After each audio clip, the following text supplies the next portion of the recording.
Bonjour, bonsoir, Monsieur Cédric Bounache. Et nous sommes contents de vous recevoir dans le cadre du FIJLOC, du Festival international des Jeux et loisirs des Caraïbes. Et le FIJLOC est propulsé par la Fondation Tamani. C'est un événement culturel qui tend à valoriser les patrimoines ludiques des Caraïbes, mais également à favoriser un espace d'échange, de collaboration, de co-création autour des arts et des technologies et également des créations liées au monde du loisir, liées au monde des jeux vidéo et des jeux traditionnels et spécifiquement. Et au nom du comité du FIJLOC et au nom de tous les festivaliers et festivalières, et nous sommes contents de vous recevoir à cette conférence intitulée Impact de l'absence et de la présence des jeux traditionnels dans la construction de l'homme haïtien. Et cet intitulé qui, dès la réception de votre mail, et nous avait interloqué, et peut-être par sa formulation, mais peut-être par la problématique qui peut réellement interpeller les gens, mais d'une manière, de notre côté, c'est par rapport à en quoi, je me posais la question, en quoi les jeux traditionnels pourraient participer dans cette construction. Et peut-être vos approches seront peut-être vers la socio-histoire ou tout autre, mais nous verrons bien. Et c'est très intéressant et passionnant déjà, à mon avis, par rapport à l'intitulé. Je pense que vos propos pourront m'éclairer à ce sujet. Merci beaucoup et déjà, nous vous remercions pour votre présentation. Merci. D'accord, frère. Bon, j'espère que vous me recevez très bien. Oui. Et à mon tour de vous féliciter et vous remercier. D'abord, vous féliciter pour l'initiative, car les jeux traditionnels ou encore tout ce qui relève de la tradition haïtienne, c'est tout un package qui me tient à cœur. Et merci d'avoir accepté ma prise de parole, bien que j'avais rien envoyé en tant que comme résumé qui pouvait déjà donner une idée de ce que je m'apprêtais à dire ou encore partager. Mais comme vous venez de le dire, tel que formulé, la thématique vous paraissait intéressante pour le moins, que l'on puisse dire. Et bon, pour les approches, on va donc en prendre connaissance au fur et à mesure du déroulé de l'exposé. Et puis, quant aux personnes ici présentes, si par moment vous ne me recevez pas trop bien, vous nous faites signe, parce qu'il faut compter avec les aléas de la technologie et des choses qui peuvent survenir à n'importe quel moment, indépendamment de nos pouvoirs et nos capacités. Et puis par la suite, Théophilo, j'aurais besoin que vous me donniez l'autorité de pouvoir partager mon écran parce que quelque part, j'ai préparé un petit diapo pour que je puisse illustrer certains propos qui vont être énoncés dans le cadre de ma prise de parole. Bon, impact, comment dire,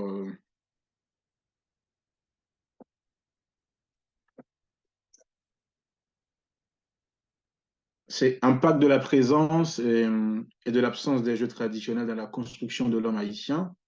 Pour ce qui est de la formulation, comme vous avez attiré mon attention là-dessus, par rapport déjà à la façon dont j'ai écrit le mot haïtien avec A-Y-I-T-I-N-E, c'est une prise de position. Ce n'est pas un hasard, ce n'est pas une faute, mais c'est une prise de position parmi tant d'autres apprentis, et spécialement apprentis anthropologues et ethnologues et sociologues, qui veut revendiquer cette formulation encore, cette façon d'écrire Haïti, comme quoi on refuse d'admettre qu'il soit écrit avec un H, avec tout un aspect symbolique qu'il y a derrière, qui n'est pas ni le lieu ni le moment d'expliciter, mais c'est un choix en âme et conscience, c'est une prise de position.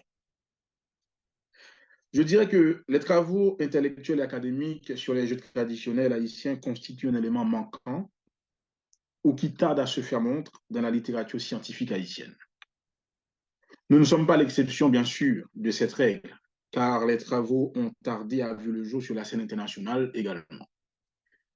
Cependant, il s'avère que si l'on se pose la question à quand on remonte les jeux dans l'histoire, la réponse la plus répandue et admise dans le milieu scientifique, bien que hypothétique, est que le jeu existe depuis la présence de l'homme. Pourtant, tel que je viens de le mentionner plus haut, les réflexions sur les jeux datent du 19e et 20e siècle. Sinon qu'avant ça, on traitait des jeux pour arriver à certaines autres thématiques et non on traitait les jeux en tant que tels, en tant que sujet central. Les premières tentatives de définition de la notion de jeu sont qualifiées de classiques et sont de Yohan Huizinga, hollandais de son état, et Roger Caillois. Et dès le départ, comme c'est le cas d'ailleurs pour toute notion aussi complexe que jeu, les définitions varient d'une aire géographique à une autre, d'une culture à une autre, et surtout d'une époque à une autre. D'autant plus qu'aborder une telle thématique ne relève pas de l'exclusivité d'une discipline en particulier. C'est-à-dire, car les considérations doivent et peuvent être anthropologiques, psychologiques, sociologiques et pédagogiques, etc.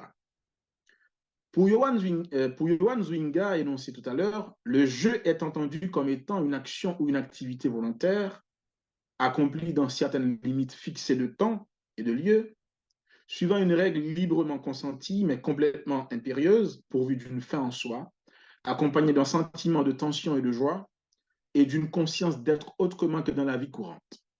Fin de citation. Le jeu semble être défini comme activité sociale et prendre la direction des considérations anthropologiques et sociologiques, car l'espace social est embrassé.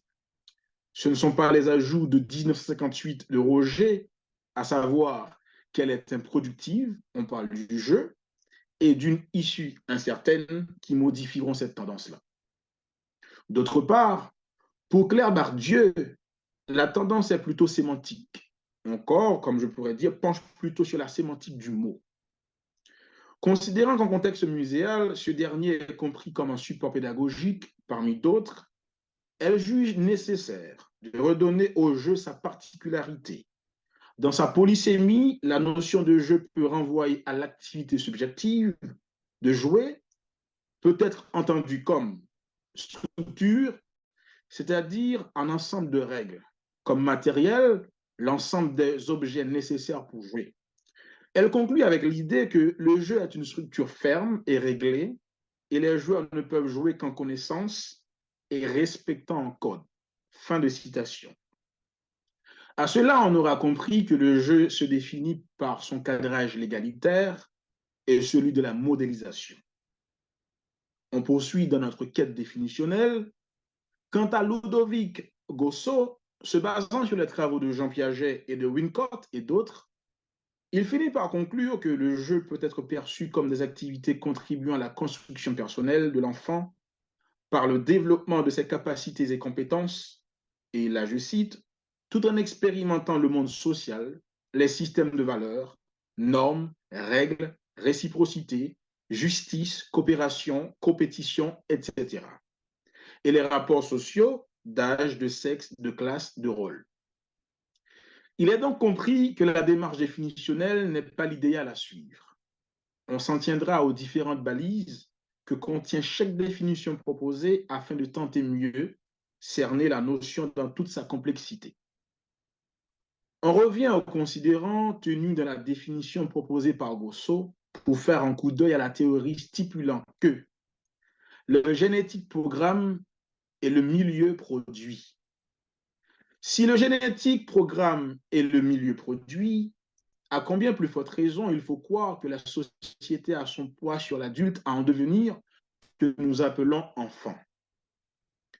Et le jeu, élément faisant partie de la société de la vie réelle, élément participatif dans la construction de l'adulte à en devenir, aura tout son pesant d'or au même titre que toute autre institution ou activité de socialisation. C'est-à-dire, le jeu, bien sûr, sera un vecteur de transmission d'un ensemble de valeurs que l'enfant, l'adulte à en devenir, aura inculquées. Si l'on décide de parler freudien, on doit se rappeler que de 0 à 6 ans, qu'il est établi que l'on peut faire de l'enfant l'adulte que l'on souhaite qu'il soit à l'avenir. Le pire est à craindre, il me semble, car le formatage de l'enfant, soit fait de manière consciente ou pas, il le sera. Dès lors, les ensembles de valeurs qu'un enfant aura acquis durant son enfance, qui en constitueront son potentiel, seront effectifs quand il deviendra adulte. C'est en partant de ces considérants qu'il m'a demandé de prendre la parole aujourd'hui dans le cadre du festival autour du thème Impact de la présence et de l'absence des jeux traditionnels dans la construction de l'homme haïtien. Ayant campé, je dirais, le milieu, on dit encore le cadre discursif, malgré son retard à l'échelle mondiale et l'absence dont je l'ai évoqué dans le milieu haïtien, eh ben c'est sur cette base-là que je vais, comment dire, élucider mes propos qui s'en suivent.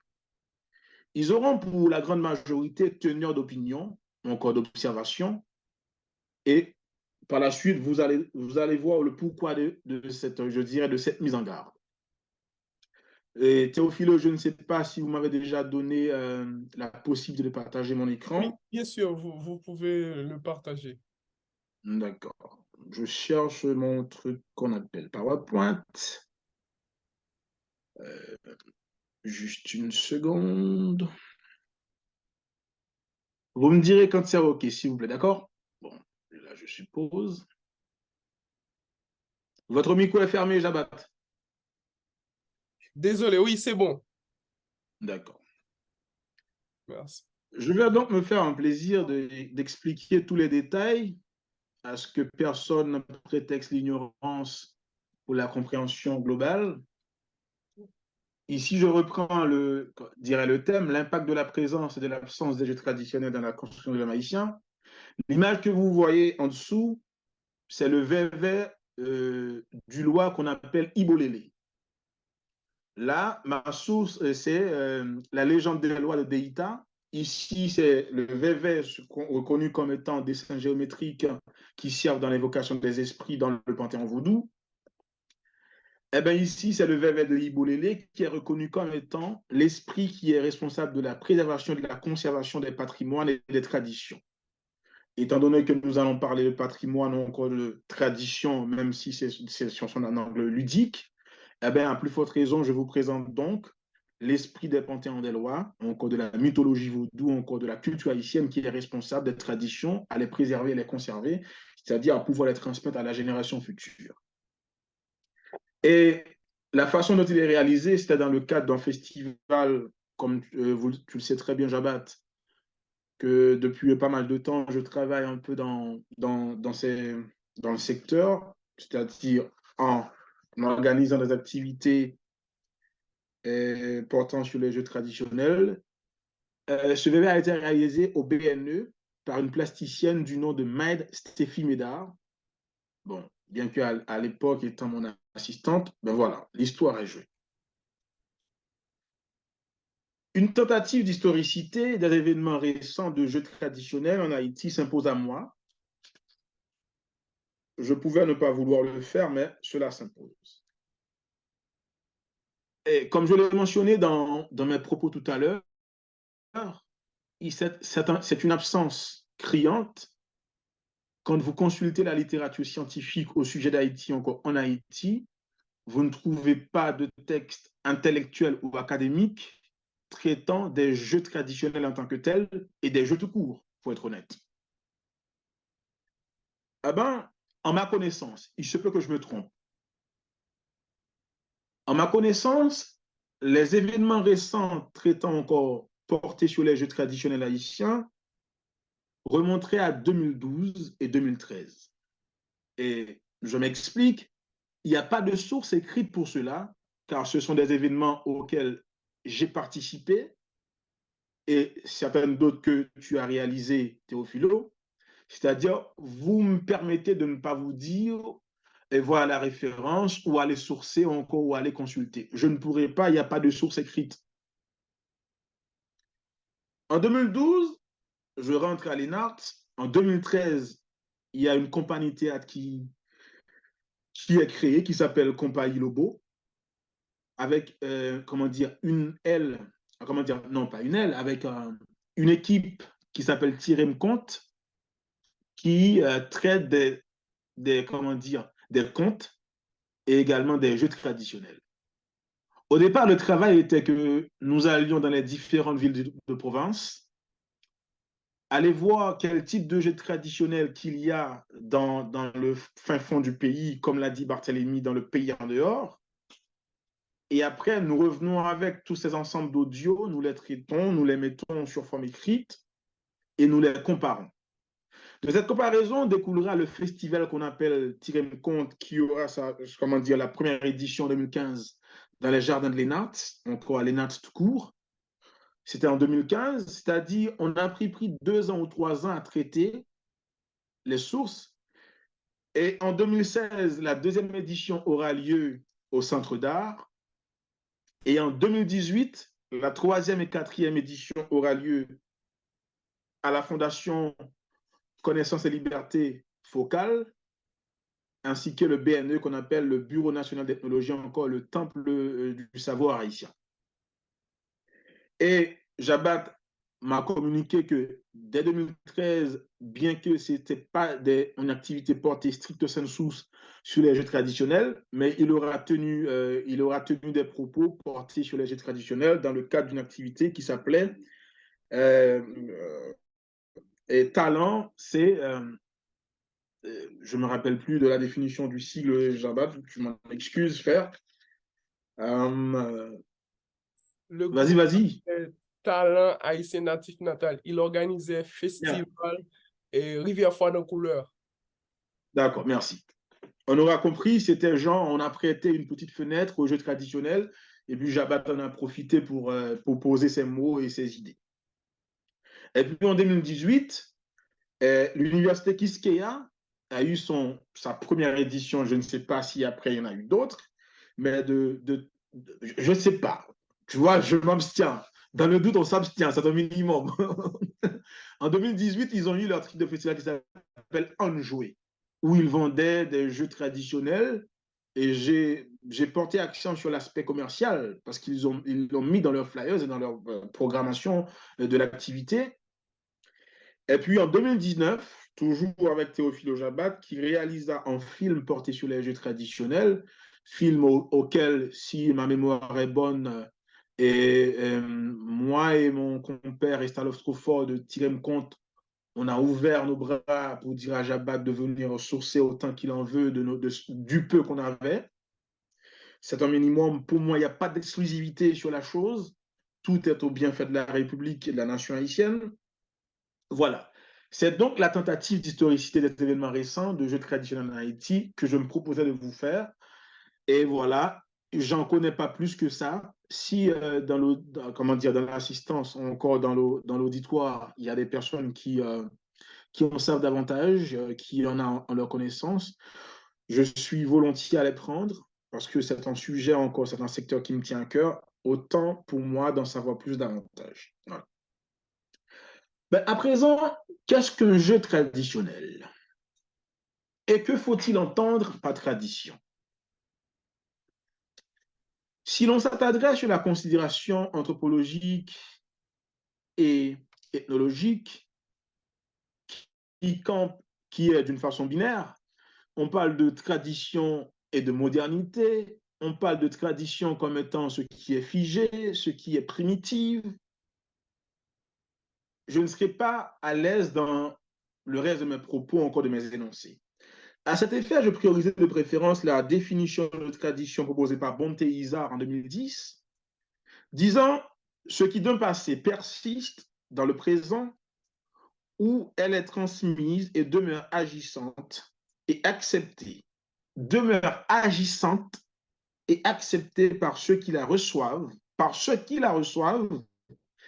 et qui, à leur tour, au fil des générations, la transmettent. En choisissant cette définition pour tradition, c'est également camper mon refus à ce que les jeux traditionnels haïtiens ne deviennent pas que des objets, je dirais des objets muséaux, ne deviennent pas une connaissance folklorique, mais qu'ils soient toujours d'actualité et que nous en fassions toujours usage et que toutes les générations, celles de maintenant et celles qui viendront après, les connaissent davantage et les pratiquent. Moi, je m'inscris dans ce refus qu'ils deviennent que des objets muséaux, ou encore que des questions et des sujets à chaque fois qu'on aura intervenu dessus, à en parler après chaque prise de parole, c'est fini, ça reste là. Moi, je m'inscris dans ce refus et c'est ce que je comptais témoigner, c'est ce que je témoigne par le fait que j'ai choisi la définition de bonté Isard en lieu et place de considération foncièrement anthropologique et ethnologique de la question de tradition qui est toujours campée en binaire par rapport à la modernité comme étant ce qui est primitif, ce qui est figé. Or, bien que cela aurait été complexe parce que d'autres auteurs considèrent que ils ne voient pas en quoi que la tradition ne peut pas évoluer. Bon, là n'est pas le lieu je dirais, de tout ce débat. On poursuit notre petit bonhomme de chemin afin d'arriver à en déblayer davantage le schéma.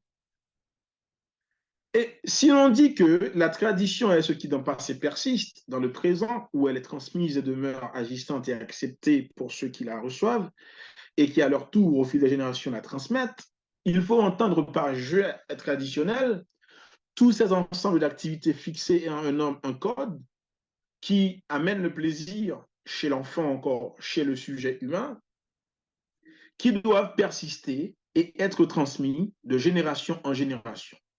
C'est-à-dire, les jeux que pratiquaient nos grands-parents, on doit continuer à les pratiquer. C'est ce que moi, personnellement, j'entends par jeu traditionnel. Eh bien, étant, je dirais, du mieux que l'on pouvait camper la considération qu'on peut faire de qu'est-ce qu'un jeu traditionnel et que faut-il donc entendre et comprendre par tradition, on poursuit notre petit bonhomme de chemin. Eh bien, on dit que, selon Fabienne Tanon, il y aurait deux types de jeux, encore deux grandes catégories de jeux. Les jeux comme, ah non, d'abord, avant de passer à Fabienne Tanon, on va considérer les jeux comme étant institutions de socialisation sexuelle, d'initiation du genre, les jeux comme éléments aptes à changer la construction historique du genre. C'est-à-dire, historiquement, on sait quel type de jeu on a longtemps dit qui revient aux filles et quel type de jeu revient aux garçons. C'est-à-dire, c'est en ce sens-là que j'énonce les jeux comme institutions de socialisation sexuelle, d'initiation du genre. C'est-à-dire, l'enfant, dès son plus jeune âge, il est initié à faire le distinguo, à commencer à avoir une vision genrée, une compréhension, une perception genrée. Et ces mêmes éléments-là, encore ces mêmes outils-là, on peut, dans le présent moment, encore dans l'avenir, encore dans le futur, à les utiliser comme étant un élément qui peut susciter encore, évoquer, encore amener à un changement de la construction historique du genre. On l'aura compris, si on clique sur Internet, on met jeu de filles, ce sont les images qui nous arrivent, je dirais, en quantité. Et vous le voyez dans le slide ici présent, on vous montre jeu de cuisine, on vous montre ce qui vient à en traduire des tâches domestiques et des fonctions maternelles. C'est-à-dire déjà dans la perception, dans la construction de cette petite fille qui s'apprête à être demain une adulte, il se dit, je dois intérioriser cela, et il intériorise quel effet de genre pour être à la cuisine, ou encore pour s'occuper d'un bébé, comme on peut le voir dans cette image au centre là. Et vous m'excusez des images s'il n'y a pas d'enfant noir, encore, ça, c'est indépendamment de mon pouvoir. Et vous voyez la dominance du rose, qui n'est pas un hasard dans l'interprétation ou encore la considération interprétative faite à partir des couleurs, encore sur les couleurs. Et puis, vous voyez, c'est le maquillage, comme quoi et la fille se dit dans sa tête, elle doit se faire belle pour. Et puis là, vous l'aurez compris, c'est la cuisine, voilà, comme vous l'aurez compris. C'est des tâches domestiques et maternelles, c'est-à-dire, dès le départ, la petite fille, dans les jeux qu'il initie, encore pas tous, pour être honnête, mais pour la grande majorité, et quand on était petit, les jeux qu'on donnait à nos sœurs, c'était genre la poupée, quoi. Et c'était la poupée, les ustensiles de cuisine en plastique. Et même, si vous me permettez un petit brin de la langue maternelle, même les nous pas le faire jeter à bouche au cola, ou les petits garçons nous fait verser à bouche au cola, c'est petit fille, les nous pas le faire le fameux jouet, le plus grand, pour moi, le plus grand jeu haïtien de tous les temps, jouet maman à papa. Ou pral ouais, dans bagay ça, dynamique lancée nous fait vaisselier, nous fait cabane, nous fait coiffeuse, nous fait tchana en bouchon cola. C'est pour les filles, pour la maison. C'est-à-dire, déjà, on met dans la tête de la petite fille qu'elle est faite, genre, pour les tâches domestiques et la fonction maternelle. Dès lors, cette forme de socialisation primaire, qui a une importance fondamentale si on veut continuer à parler freudien, c'est-à-dire nos considérations sur la forme psychologique et sociologique, en ce sens, ils incarnent, ils intériorisent cette valeur qu'elles sont faites pour cuisine et tâches et ménagères. Et puis, de notre côté, on a les garçons qui arrivent. Nous autres, les jeux qu'on nous achetait quand on était petits, c'était genre les petits soldats. Si on se le rappelle très bien, les petits soldats en vert olive, ou en cacajaco, ou soit en ballon de foot, et puis des voitures, et puis des armes, certainement. C'est déjà une invitation à dire aux garçons que vous êtes appelés à dominer, vous êtes appelés à extérioriser ta colère, tout ce que vous aurez comme ressenti. Et puis là, vous voyez dans cette image-là, quand on clique genre jeu garçon, ce sont ces images-là qui nous arrivent en grande quantité.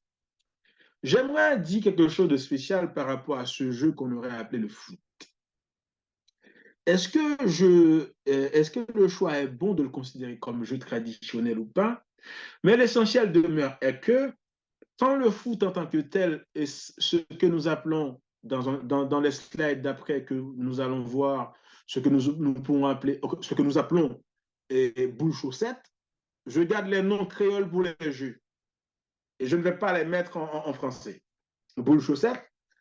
Imaginez-vous une petite fille qui joue avec une poupée. Déjà, c'est un être, comment dire, c'est un, c'est carrément inerte. La poupée va pouvoir répondre, sinon que tardivement, on allait faire genre des poupées à pile avec un discours programmé. Le garçon jouant au football, déjà, il fait face à la société en tant que telle. Déjà, il fait face à, comment dire, à des critiques, parce que s'il fait une mauvaise passe, s'il a fait un mauvais dribble, il sera chahuté par le public. Mais déjà, dans son plus jeune âge, il commence à affronter l'extérieur. Il commence à affronter une partie de la vie réelle. Ce qui lui donne, je dirais, un peu plus tôt que la fille, les armes pour combattre, pour se défendre, pour savoir encaisser, pour savoir et pour se dire que ce n'est pas la fin. Perdre un match, ce n'est pas qu'on invite tout le monde à avoir le goût de la défaite, mais il est bon de savoir quand on est perdant, de rester dans nos lignes, de dire on va rebondir après. Ce sont là pas mal de valeurs, entre autres, que je pense que ce jeu inculque à l'enfant qui, après, comme je l'ai défini tout à l'heure, l'enfant est ce que nous appelons l'adulte en devenir, c'est-à-dire l'adulte en puissance, et l'adulte sera donc l'acte de cet enfant qui a passé l'enfance et l'adolescence qui est devenu un adulte. Nous poursuivons. À présent, nous parlons des types de jeux. Il y a les jeux, selon Fabienne Tanon, bien sûr, il y a les jeux à temps calme, c'est-à-dire les jeux qui demandent une précision sans pareil, une concentration et je dirais une ample concentration. Et il y a aussi les jeux à temps fort, jeux moteurs, à forte verbalisation, forte interaction physique. Et l'on poursuit. Là, on aura déjà, je ne sais pas, est-ce que vous voyez la tête de ce slide? Et non, on voit les jeux à temps calme, précision et concentration. Nous n'avons pas Ben vu oui, c'est énorme. le visage de Oui, la c'est ça, personne. c'est ça, oui, c'est ça la tête. Là, on voit en quelque sorte le jeu que nous appelons Kai. Et on ne va pas faire le discours, le comment le jouer. On va de préférence dire qu'est-ce qu'on ressort dans ce jeu-là qui peut rester comme valeur acquise pour l'enfant qui va devenir adulte après toutes les étapes que vous connaissez, qu'on va pas redire sans cesse. Eh bien, déjà, c'est la concentration. Parce que dans le jeu de Kai, l'adversaire, quand c'est à son tour de jouer, il passe la main dans le trou qu'il aura choisi selon sa guise, qu'il pense qu'il pourra lui donner gain de passer plus de trous et de passer pour trouver 4 et 10 gagnants, comme vous le savez. Il doit avoir la concentration qui n'est pas vacillante. Sinon, l'adversaire pourra tricher. C'est déjà un début de dire à l'enfant, il faut que tu sois toujours sur ta garde dans la vie. Il faut que tu suives toujours tes arrières et tes intérêts. Sinon, c'est pas que la vie soit une forme de jungle, mais c'est que la vie, c'est à chacun de défendre ses intérêts. Ce n'est pas l'autrui qui va le faire pour vous. Au regret de l'enfant, la vie n'est pas autrement. Il faut qu'il l'apprenne déjà dans cette forme, je dirais, de socialisation primaire que j'entends, que je comprends par le jeu. Et la logique mathématique mentale n'est pas absente dans le jeu qu'on appelle le Kai. C'est-à-dire, tu ne pourras pas à chaque fois, j'en compter 1, 2, 3, 4 comme ça, mais non. Tu enfonces ta main dans un trou, encore dans une case, tu te rappelles très bien combien de pierres que tu as dans les mains. Et à chaque fois que tu déposes, tu te rappelles très bien combien qu'il t'en reste. Et, disons-le en créole, pas demander bon Dieu pardon, soit tout petit vice. Qui dit à mon ébranlement, bon, c'est foutu ou perdu. Là, vous l'aurez compris, ce sont genre les jeux qui dit, nous considérons Kai, Pinche, Titato, et Morpion, et puis Morpion, parmi les jeux qu'on dit à concentration et précision. Et ce n'est pas seulement ces jeux-là qui demandent une concentration et une précision, mais ces jeux-là n'interpellent pas une forte présence encore d'interaction physique. Dès lors, Fabienne Tanon les décompte. Alors, elle les aura décantés de son univers. Moi-même, j'aurais compris la théorie. Je le calque un peu sur la tradition de nos jeux, encore des jeux du terroir haïtien. Et là, c'est le titato. C'est un jeu qui demande un bon sens aigu. Non seulement tu cherches à aligner trois pions pour qu'on te déclare gagnant, pendant que tu cherches à gagner, il faut que tu empêches également à ton adversaire de gagner. Tu ne vas pas te contenter uniquement à jouer pour être gagnant. Mais il faut que déjà l'enfant fasse face à ce qu'on pourrait appeler des obstacles, des embûches vers un objectif. Il est déjà interpellé à avoir un ensemble de capacités, à développer un ensemble de compétences, à faire jouer son intelligence pour qu'il se dise, ah ben, si j'ai déposé mes deux pions, déjà il manquait qu'un pion pour être aligné, pour être déclaré gagnant, et que mon adversaire aura compris ma stratégie, il aura déposé un pion en obstacle, en embûche, en embuscade vers mon objectif, eh ben, il faut que je recule, que je réfléchisse et que je parvienne à développer une autre stratégie. C'est que l'enfant commence déjà à dire, en plein déroulement de ma vie, en plein déroulement des réalités, il faut que je sache à quel moment développer, courber, interpeller une autre manière de faire, mais tout en ayant gardé en tête l'objectif final. Je ne change pas d'objectif, mais je change de plan, de stratégie à chaque fois qu'il s'avère être nécessaire. Ce sont entre autres tout un ensemble de valeurs que l'enfant aura, je dirais, acquis, tout un ensemble de valeurs qu'il aura, qui sera gagnant avec, et parmi tant d'autres. Et l'on poursuit. Là, le morpion, comme vous le savez, ça un peu la démarche n'est pas trop différente de celle de Titato. Toi, tu auras choisi un stylo rouge, l'adversaire un stylo bleu. Tu auras choisi une forme géométrique donnée, genre un point, l'autre aura choisi une croix. eh ben, à chaque fois qu'il fait le symbole qui représente son jeu, tu es appelé à, comment dire, à l'intercepter, à ce qu'il ne soit pas gagnant, à ce qu'il n'aligne pas les trois, à ce qu'il ne soit pas gagnant de. C'est encore la même démarche, développer son stratégie tout en déroulant le jeu. Là, on arrive à un ensemble de jeux qu'on appelle les jeux forts, qui demandent une forme de verbalisation poussée et une interaction physique.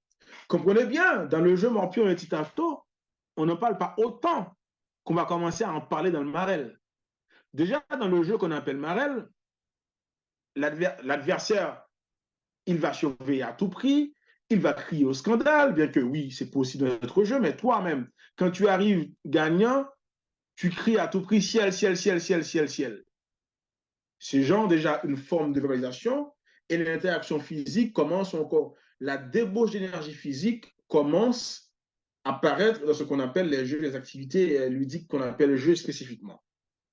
Et vous l'aurez compris et vous le savez déjà comment ça se joue, ce jeu qu'on appelle Marel. Et là, ce jeu-là, je ne sais pas si vous le connaissez toutes et tous. Ce jeu, moi, le nom que, par nos recherches à travers le pays, le nom qu'on le connaît, c'est le Mbibi. C'est genre M apostrophe et puis BIBI, Mbibi. C'est genre, tu prends une canette de lait, ça nourrit l'état noir, ou plateli, les jeux presque jamais là, tu le lances dans la case de forme rectangulaire qui constitue la porte d'entrée du jeu, où tu vas donc le pousser avec un pied, contrairement au marel, que tu déposes avec ta main, que tu lances avec ta main, mais là, c'est avec ton pied que tu joues. Et quand tu le pousses, il ne doit pas rester figé sur une ligne. Il doit rentrer genre dans la première case d'en face jusqu'à faire le tour. Et des fois, dans certaines contrées, encore certains lieux du pays, on le fait genre les yeux fermés.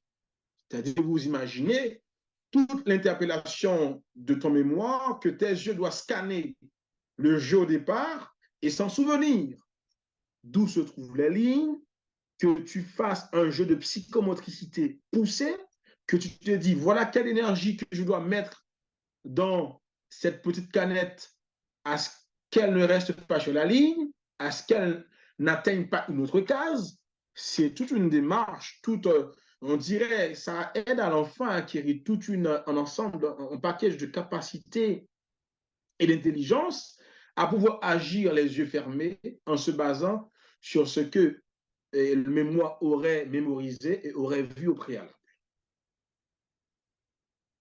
Et là, on a le jeu de, comme on pourrait dire, saut à la corde, comme ça. Ça également, c'est d'une psychomotricité, d'une exactitude et d'une débauche d'énergie physique très poussée. Et vous tous ici présents, je suppose, à un moment ou à une autre, genre, ça nourrit les codes là comme frappe et figuinou. Et les pics la frappe et figuinou, c'est pas intéressant. À mesure apprendre à sauter, à mesure avancer dans apprendre à sauter, on va une pimaton qui dit on va diriger mon boulot plus l'esprit ordonnance là avec ce que ceux qui lisent dans les grands textes appellent la psychomotricité poussée, qui dit c'est tout ce que l'enfant acquiert comme valeur et comme capacité en jouant à ce jeu-là.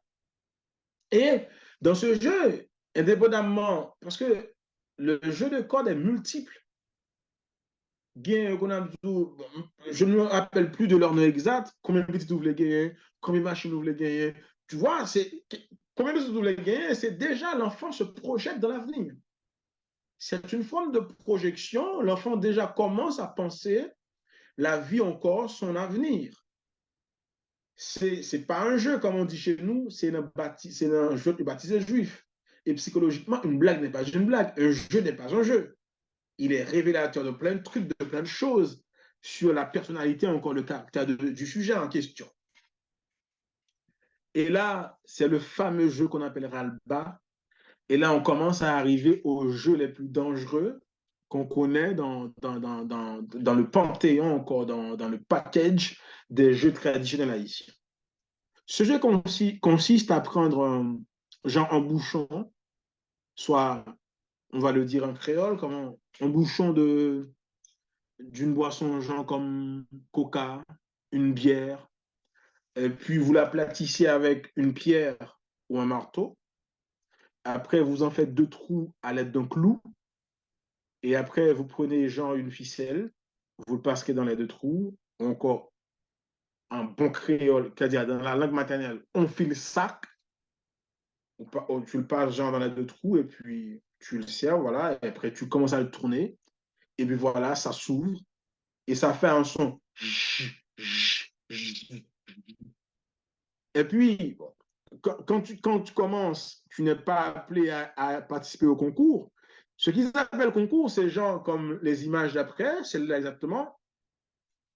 Les deux démarrent et puis on va les percuter contre toi et contre moi. Celui qui coupera d'abord le fil de l'autre est le gagnant. Ainsi de suite, au joueur d'après, voilà, le suivant. C'est ce qu'on appelle le RALBA. R-A-L-B-A. RALBA, chez nous. En quoi est-ce que ce jeu est dangereux? Parce que fort souvent, quand la ficelle ou encore le petit bout de code de sac est tranché par le RALBA de l'autre, le petit objet métallique a tendance à monter vers le haut, en plein visage. Bon nombre d'enfants portent des cicatrices qui découlent de cette pratique du RALBA. Encore des fois, en voulant percuter le fil de l'autre, on parvient à lui trancher soit un petit, genre la peau de l'index, qui est dit en ce sens-là, il y a tout un ensemble de cicatrices que portent les enfants, encore le citoyen, l'homme haïtien de demain, qui en sortent des pratiques de jeu du genre. Mais qu'est-ce que cela dit? Et comme on dit chez nous en créole, tu as perdu genre une jambe dans un accident de voiture, mais pourtant c'est la voiture qui t'amènera à l'hôpital. En créole, machine craso, c'est lui qui amène en morgue, c'est lui qui amène en cimetière. Déjà, l'enfant prend conscience que oui, la chose elle est dangereuse, mais il savait que dans la réalité humaine, il y a plein de trucs dangereux et qu'on doit faire avec. Que si on est perdant également, il faut accepter la défaite. Qu'on ne va pas chialer, être mauvais perdant. Et à chaque fois que je répète cette partie de la phrase mauvais perdant, à ma conclusion, vous allez comprendre le pourquoi que je le répète sans cesse. Parce que je crois, Dieu comme faire, la plupart de nos politiques, encore de nos hommes politiques, qui sont pour la grande majorité des mauvais perdants, il aurait fallu qu'on aille voir est-ce qu'ils ont eu la chance de pratiquer tous les jeux traditionnels où il y a un gagnant ou un perdant. S'ils avaient cette chance-là, quels étaient leurs comportements à chaque fois qu'ils perdaient? Sinon, ils auraient compris que quand on est perdant dans une élection, c'est pas grave. Il y aura une prochaine élection. C'est la République d'abord, c'est la vie de la nation avant tout, pas besoin de, comment dire, de bousiller le mandat de l'autre, qu'il fasse son mandat, qu'il aura accompli les promesses qu'il aura énoncées lors de sa campagne. Entre-temps, nous, on se prépare. Et on va développer davantage dans le jeu de billes qui s'en suivra dans nos slides d'après. Là, on a le jeu qu'on appelle chez nous, en créole, je vais dire le nom, les 4 points cardinaux. Bon, est-ce que c'est du créole ou du français? Je ne sais pas trop. Parce que j'imagine cardinaux, c'est du français. Donc, les 4 points cardinaux. La première image, c'est le début. C'est genre en cercle à 4 personnes, on tourne, on tourne, on tourne. Genre, nous allons faire un jeu qui a 4 points cardinaux. On chante. Et puis après, boum, chaque personne doit se démêler, comme on le dit chez nous, comme Maître Jean-Jacques, pour prendre place. Une fois que les 4 auraient pris place, la 5e personne restante qui n'a pas pris place, elle va se mettre au milieu et puis voilà, les autres vont attendre, comme on le voit cette image-là, ils vont changer de position de temps à autre et la personne au milieu, comme on le voit là, doit surveiller les changements de place des joueurs qui ont pris place au préalable à ce qu'ils se faufilent et gagnent une place. Une fois qu'il l'aura gagné, l'autre joueur va se trouver au milieu. C'est-à-dire, il attend son tour. Comme je le disais tout à l'heure, en politique, ce n'est pas l'autopamisme de, comment il s'appelle déjà, de notre fameux Albert Buron et campé par comment il s'appelle déjà, cet écrivain haïtien? Euh, L'homme qui écrit l'anthologie d'Albert Buron-Jabat, c'est qui déjà? Je me rappelle pas de son nom. Je vois de qui vous parlez. Ah, Gary Victor. oui, oui, Gary Victor, oui, oui, oui. Merci. Gary Victor.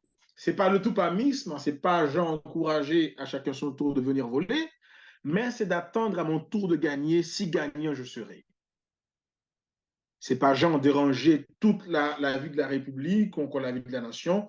J'attends mon tour gentiment, je me prépare, je me renforce pour les prochains, genre les prochains jours électoraux. On avance. Ce jeu, le jeu d'argent, le hasard. Vous l'aurez compris, il est illustré genre en rouge, avec rempli de points d'interrogation. C'est un jeu qui, dans la grande majorité des cas, était très mal vu. C'est un jeu que la littérature anglaise sur les jeux appelle the game serious, encore the serious game, c'est-à-dire un jeu qui n'est pas un jeu sérieux. Tout comme le foot. Le foot n'est pas un jeu. C'est un jeu qui n'est pas un jeu. Parce il y a tellement de millions en jeu que le foot n'est pas un jeu. Et la loterie et les autres types d'hasard, ce ne sont pas des jeux en fait. Alors, ce sont des jeux, mais des jeux qui ne sont pas des jeux. Parce qu'il y a l'argent en jeu. Eh ben, on disait tantôt chez nous, ce sont les enfants vicieux, les enfants destinés à être des douettes longues, des petits voleurs de la famille ou encore du quartier qui pratiquent ce jeu-là. J'ai comme l'impression qu'on leur a tellement dit comment on dit, à leur rencontre, qu'ils finissent par intérioriser ces notions d'être voleur, d'être destiné à être petit voleur, à être brigand, et que la grande majorité, ce que je dis là, c'est vraiment, comme je vous le dis, mes énoncés seront pour la grande majorité issus d'observations, d'opinions. Parce que tout ce qui s'en suivra, encore, j'imagine que bien les premiers textes sur les jeux traditionnels en Haïti seront des essais. Parce que la littérature écrite fait défaut, encore la littérature scientifique fait défaut. Pour la grande majorité des enfants de mon quartier qui jouaient à ce jeu-là, ils étaient comme de fait devenus des enfants, encore des adultes peu fréquentables. Parce qu'ils développent tellement des formes de vices en ce jeu-là, à chaque fois qu'ils paient de l'argent, dans ce refus qui est catégorique, définitivement chez l'haïtien d'accepter la défaite, en bon cœur, ça nous il a pété le bout. Grande discussion, et des fois ça allait même à ce qu'ils tabassent, à ce qu'ils se, comment dire, ils se jettent des coups, qui peut arriver même à être ennemi, alors qu'au départ, on était des amis qui jouaient. C'est comme en politique, ils ne comprennent pas que nous ne sommes pas des ennemis, nous sommes des adversaires politiques, mais ils le prennent de préférence comme des ennemis. Eh bien, je m'abstiens de ne pas dire ample chose sur ce jeu, parce qu'on l'aura compris, je n'ai jamais joué à ce jeu-là. J'en parle amplement des jeux que moi, auxquels que j'ai pris part encore, que j'ai déjà bossé dessus. Là, nous avons le fameux jeu haïtien, qui, à mon humble avis, s'il fallait les mettre genre par échelle, après jouet maman à papa, ça nous fait les jouets mabla, taka en deuxième position. Là-dedans, nous avons Won, nous avons Zikos, nous avons Cass. Et là, je cite de mémoire. Il y en a tellement avec le jeu de billes haïtien. Qu'est-ce que ça donne à l'enfant? Genre, le jeu commence. On trace le siècle, on trace, je ne sais pas si je dois dire là où le Pilate, mais on trace Pilate. Après, nous tracer au pas. Et puis, on trace le siècle, et puis on dit jouer 15.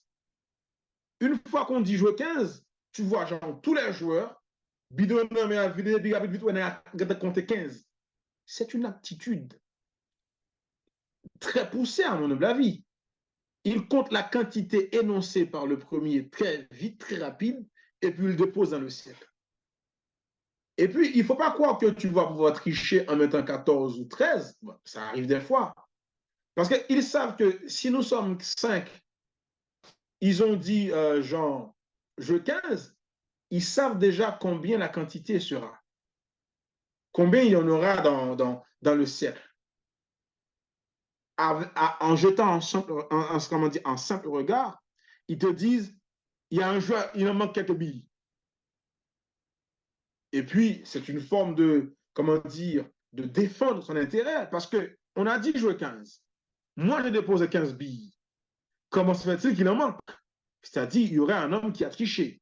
Il y aura un joueur qui commence à tricher. Eh bien, là, il campe le jeu et que chacun prend, moi, je prends les 15 billes que j'ai déposées et maintenant, on va identifier celui qui n'a pas déposé les 15 billes comme demandé.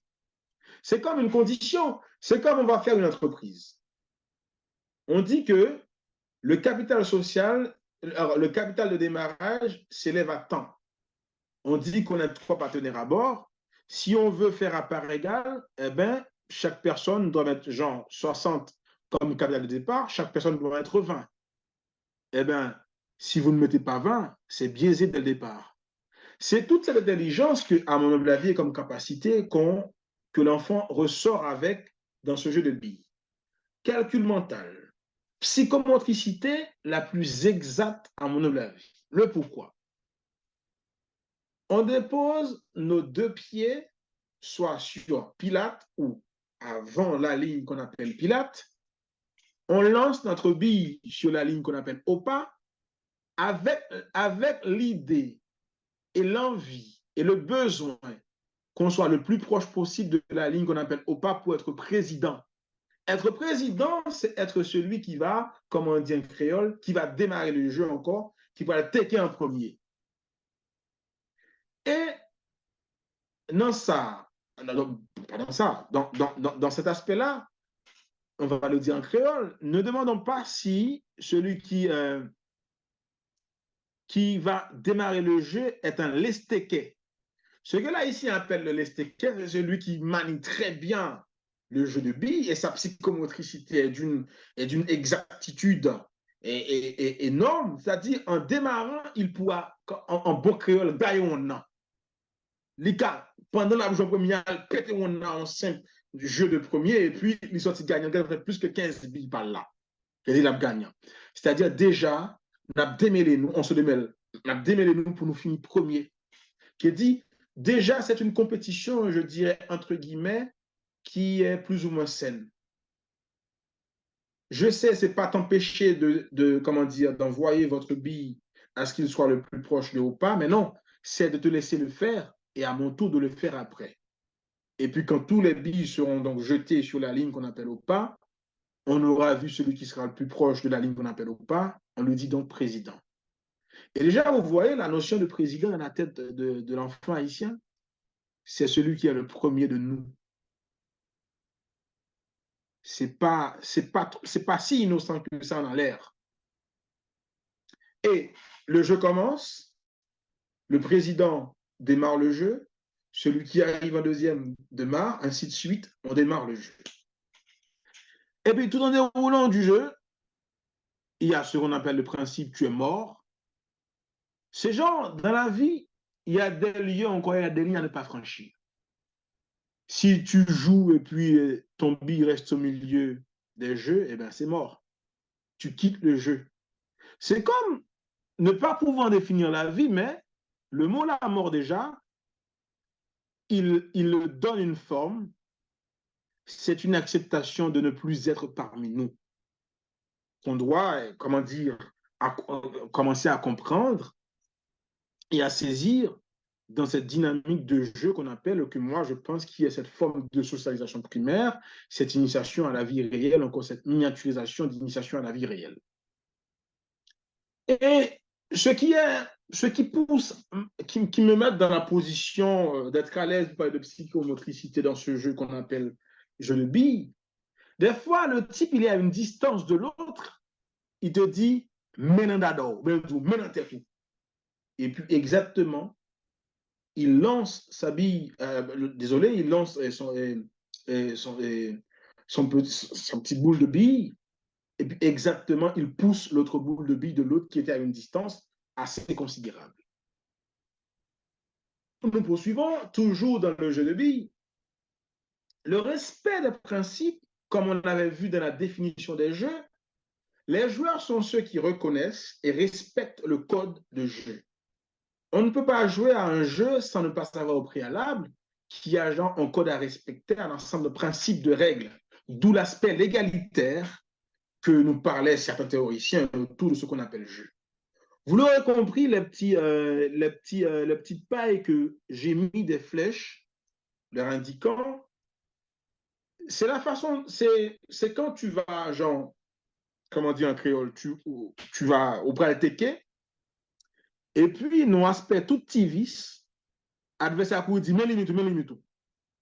Parce que ça, il y a une machine dans le piquio. Comme si les gens n'ont pas teke, s'il était là comme ça, ou elle va faire comme ça, ou elle pousse même, qu'il prend, il va aller en distance. C'est déjà une forme, genre, comment dire, c'est une forme de tricherie.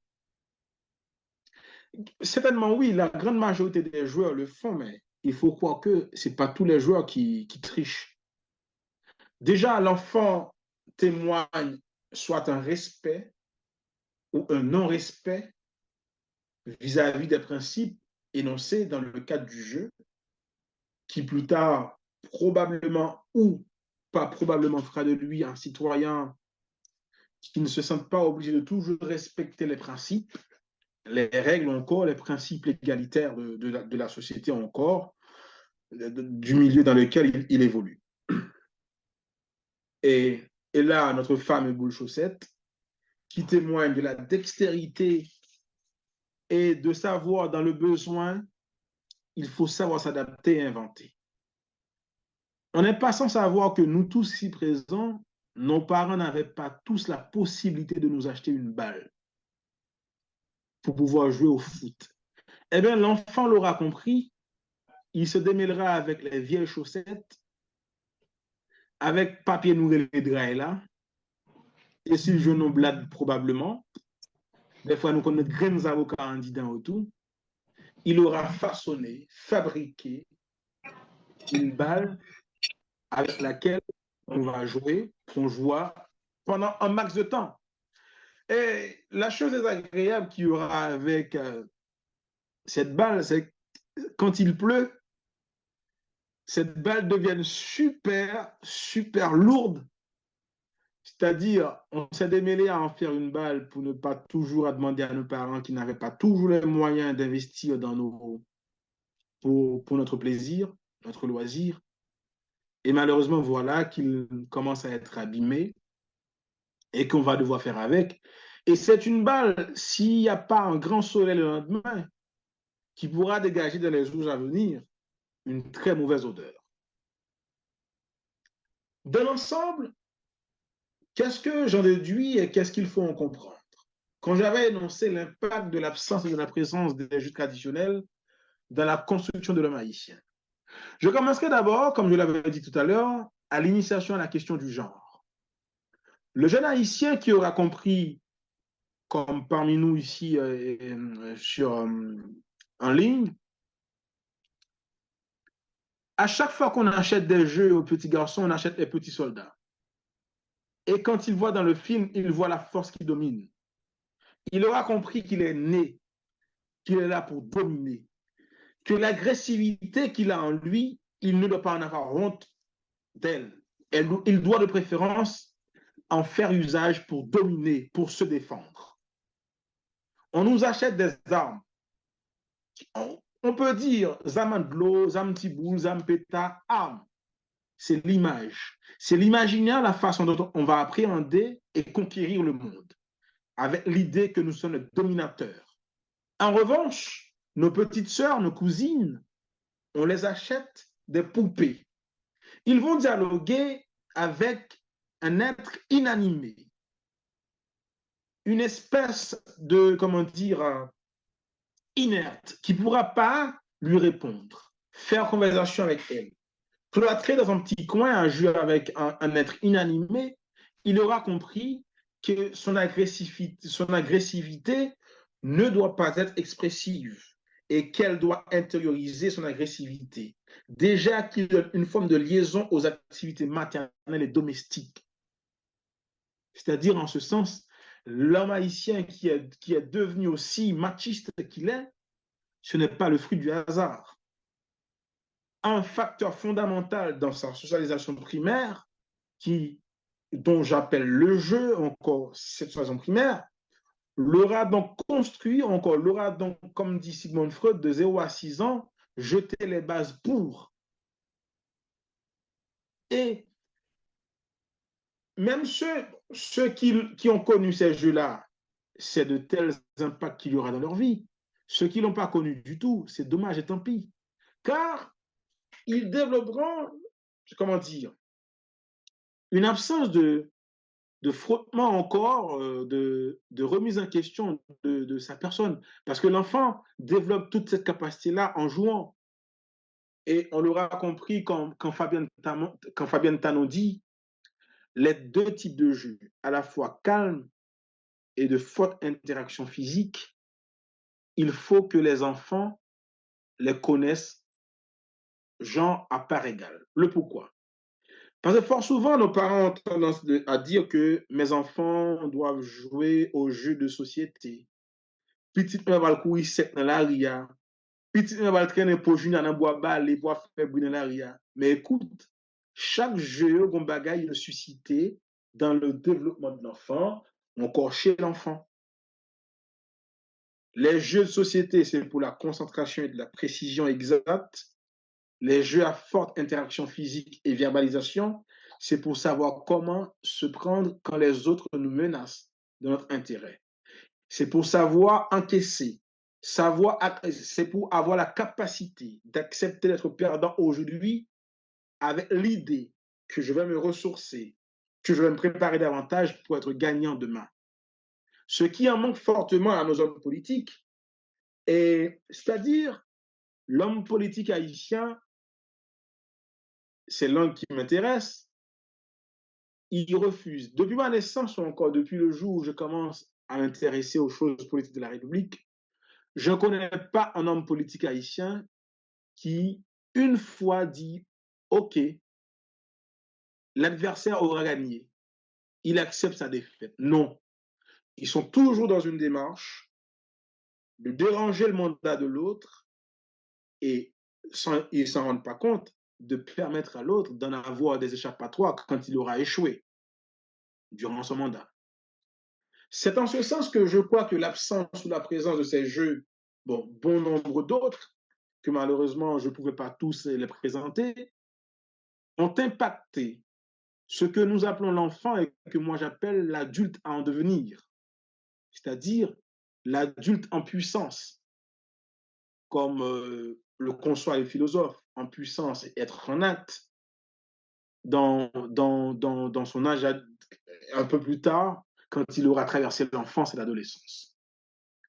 J'espère que mes propos auront servi à quelque chose et je vous le dis, j'avais nullement l'intention d'apporter des réponses. Au contraire, je me contenterai de savoir que mes énoncés ont titillé votre attention à le conduire à questionner à votre tour et à trouver des éléments de réponse qui pourront servir davantage à la République tout entière. Sur ce, je vous remercie amplement d'avoir porté attention. Je vous offre à déguster avec moi un Malibu Corner aux avocats. Merci d'avoir été attentionné à mes propos. Il y a la chaleur qui nous étouffe là en Haïti. Ouais, j'imagine bien. Hein? Et bon, est-ce que je vais faire tout le résumé? Je notais et j'ai pas mal réfléchi à certaines de vos approches qui sont tout à fait intéressantes, mais dans certains cas, que j'aurais des contre-propositions Mais j'ai retenu pas mal de choses qui m'ont interpellé. Félicitations pour votre intervention. Et Merci. cette intervention a été très riche. Et je pense que pour ceux et celles qui l'ont à visionner, à le regarder, ils ont de quoi à se questionner. Et c'est très intéressant, c'est très méthodique. Et je pense que il y a une, il y a, il y a une richesse dans vos propos qui susciterait pas mal d'axes de recherche à l'université. Et je pourrais noter, bien avant que je fasse le résumé, j'aimerais ajouter deux choses. S'il y a l'intérêt de l'université aujourd'hui pour les jeux d'une manière générale ou les jeux traditionnels, j'ai vu, je crois, une ou deux interventions récemment dans un colloque qui a été fait en Haïti sur les jeux. Mais c'est surtout la dimension pédagogique du jeu ou bien et le rapport entre jeu et scolarité, le rapport entre jeu et apprentissage qui a intéressé et les différents intervenants et par rapport au cadrage scientifique qui a été proposé par ce comité.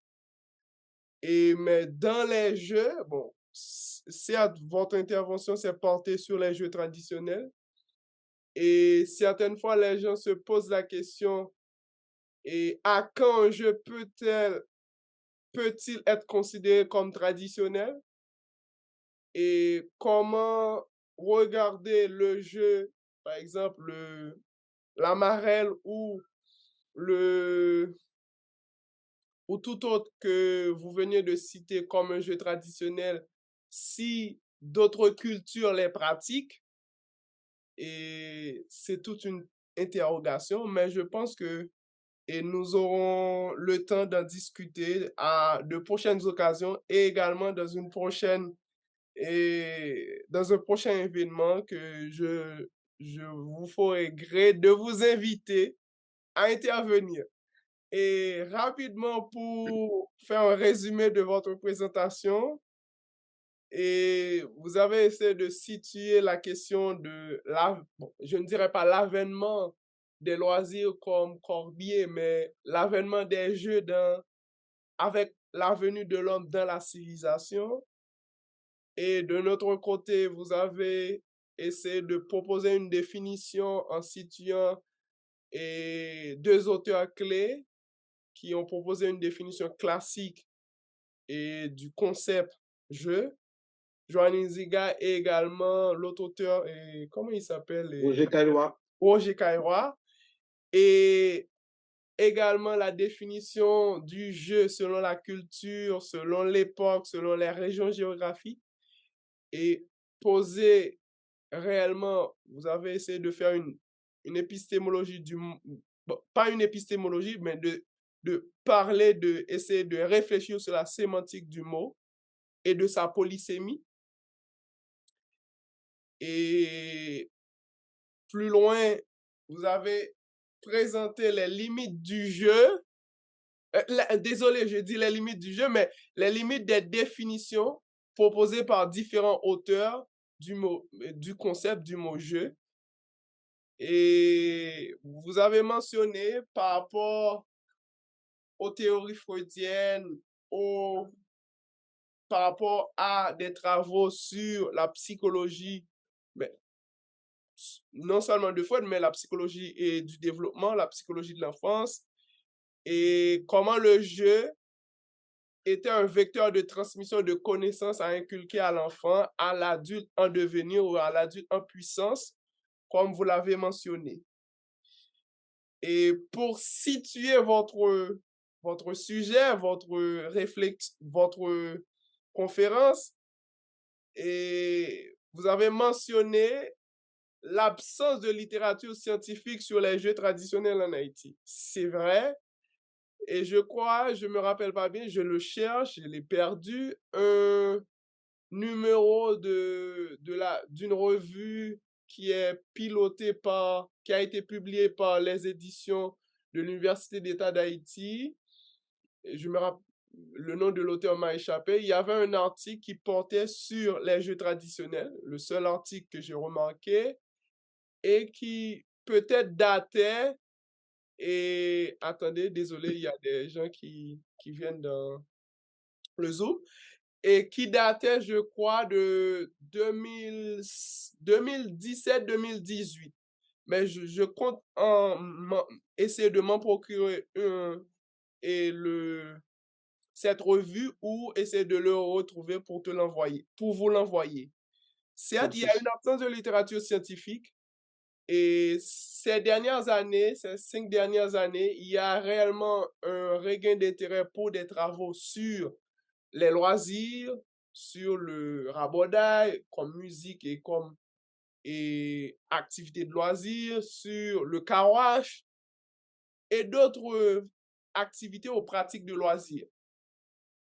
Mais il y a réellement une absence de travaux sur les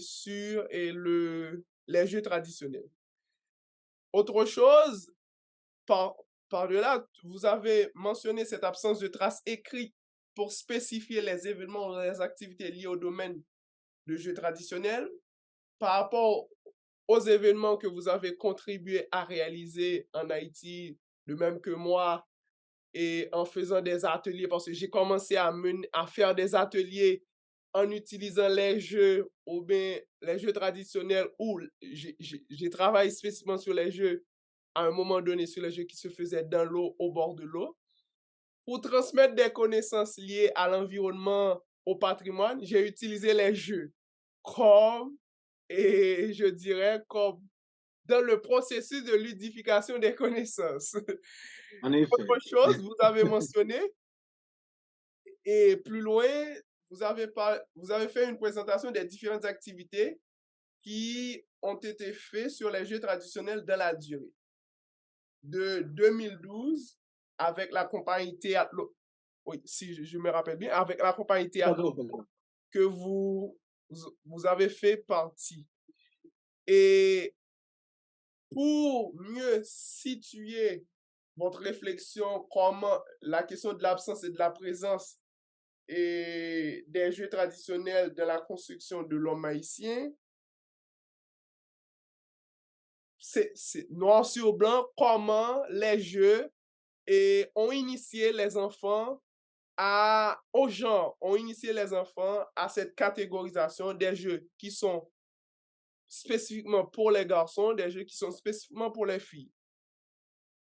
Par exemple, l'un des fameux jeux qui fait rire et qui évoque soit des situations de tristesse ou de violence ou de viol ou toute autre chose qui, pour certains qui les mettent mal à l'aise, jouer maman avec papa. Ouais, le fameux jeu haïtien. Oui. Autre chose, il y a une image l'image du jeu sportif, le sport qui soit l'un des jeux ou des pratiques qui soient favorisées pour les garçons en Haïti.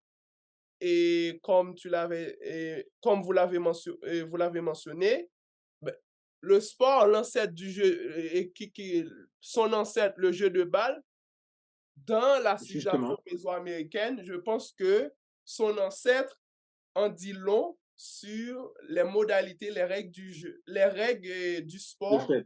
contemporain. Dans un autre moment, vous avez fait la typologie des jeux à travers une auteure clé, Fabienne Tanon. Et ce que je relève, c'est comment les jeux traditionnels permettent le développement de la capacité cognitive. Et cette typologie, j'ai un problème avec cette typologie que nous pourrons discuter à vive voix ensemble, pas dans ce Zoom, on en parlerait. Il y a d'autres auteurs que comme par exemple, comment il s'appelle? Bon, le nom m'a échappé, mais je reviens là-dessus. Et je pense que ces jeux-là, dans ta typologie, permettent de montrer, de porter, d'analyser par analogie ou de manière, par parallélisme, dans le discursif, dans le discours, ou dans la transposition et de l'image de la portée symbolique qui soit inscrite dans les jeux, dans le monde du jeu, mais dans le monde de la politique. Et c'est ça qui m'a attiré toute l'attention pendant votre intervention. Et je me disais, mais c'est tellement riche et c'est tellement intéressant. Et certes, j'ai travaillé sur les jeux, je travaille sur les loisirs, mais j'ai pas essayé de réfléchir sur cette dimension politique par, de manière, par analogie, dans le discours, dans la représentation du réel, dans le monde du jeu et dans le monde de la politique haïtienne. Et c'est, pour moi, c'est très original, cette approche, c'est très intéressant. Je me demande si vos propos, peut-être, je les ai mal pris ou c'est moi qui pense à cette dimension politique que vous avez évoquée pendant de nombreuses minutes dans votre intervention. Et c'est très intéressant. Et cette projection de la portée, ce qui fait parfois dans cette catégorisation et dans cette typologisation des jeux, la question de la place du concours. Il y a des jeux qui inscrivent le concours dans leur compétition, dans leur réalisation. Il y en a d'autres qui ne demandent pas à ce qu'il y ait des règles pour concourir. Bon, évidemment. on va pas rester là-dessus. Mais vos allusions, vos analogies entre le monde des jeux, le monde de la politique, et m'ont permis de comprendre vos propos et également de, de voir toute la richesse de votre réflexion. C'est super intéressant. Bon, en fin de compte, je dirais que pour terminer, c'est là que vous nous avez amené à comprendre comment réellement la construction de l'être haïtien, de l'homme haïtien peut se faire non, en comprenant, et je dirais, pas, c'est une expression que j'aime dire et que j'ai appropriée, que j'ai dit et que récemment je l'ai écrit, c'est cette question de ludodiversité. Comment, en comprenant la ludodiversité d'Haïti, on peut comprendre les enjeux liés à la politique, liés au monde politique haïtien, Vous aurez tout à la compris. construction du symbolique haïtien. Et franchement, félicitations. Et c'est très intéressant. Sincèrement, j'ai mon cœur qui bat à 100 à l'heure. Pourquoi? Parce que cette dimension que j'ai découverte dans vos propos, c'est très riche. Bon, en fin de compte, j'ai pas d'autres questions, j'ai pas d'autres suggestions. Je laisse le soin à ceux qui viennent de nous rejoindre Bon, on et va le dire au de regard poser des du questions, sujet. Ouais. de faire des suggestions ou... Même s'ils étaient gens en retard, Mais, et on leur donne le droit de poser leurs questions. bien sûr, bien sûr. Mais, Même s'il faut dire des choses déjà énoncées, on va le faire pour eux. bien sûr, bien sûr. Mais ce que j'aimerais dire, c'est que c'est une intervention très riche, même si j'ai je dirais, des contre-idées ou des opinions divergentes, surtout sur la catégorisation, également sur la question de l'entrée, de l'initiation par rapport et de la question de la construction du genre dans les jeux. Sinon, ça aurait été un jeu, c'est normal.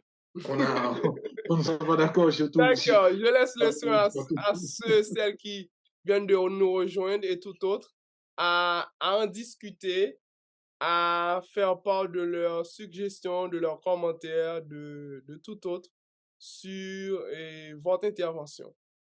Merci et félicitations. Et Je t'en prie, frère. Au plaisir. l'intitulé de la conférence de M. Cédric Brunel, c'est l'impact de l'absence et de la présence des jeux traditionnels dans la construction de l'homme haïtien. C'est dans le cadre du FIJLOC, c'est du Festival international des Jeux et Loisirs des Caraïbes propulsé par la Fondation Tammany. Il n'y a pas de questions, de suggestions.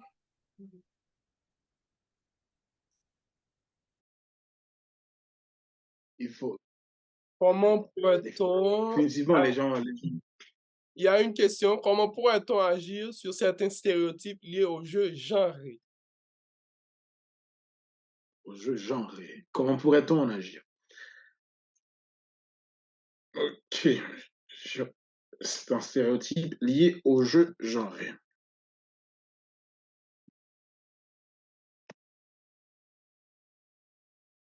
Bon, j'espère que la personne, si la personne était là durant tout le déroulé de l'exposé, on serait bien content. Mais si elle ne l'était pas, ce serait très bien qu'elle le dise, comme ça on saura si c'est nécessaire de reprendre. Bon, de toute façon, déjà dans la partie d'initiation à la question du genre lié au jeu,